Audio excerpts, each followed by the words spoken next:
আজকে শ্রাবণ মাসের প্রথম সোমবার আমি শ্রীভি আর আমার দুই বোন মিলে চলে গেছি আমাদের বাড়ির পাশে ভীষণই জাগ্রত একটা শিব মন্দিরে। আমরা ছোটোবেলা থেকে এই মন্দিরে জল ঢেলে বড় হয়েছি।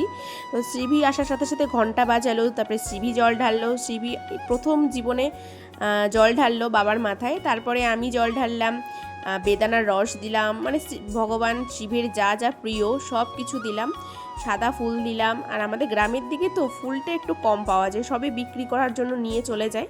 তারপরে যা যা পছন্দ সব দেওয়ার চেষ্টা করলাম। আর এই দেখো, ওই মন্দিরটা তোমাদের ঘুরে দেখাচ্ছি। বট গাছ আর অশ্বত্থ গাছ একসাথেই হয়েছে।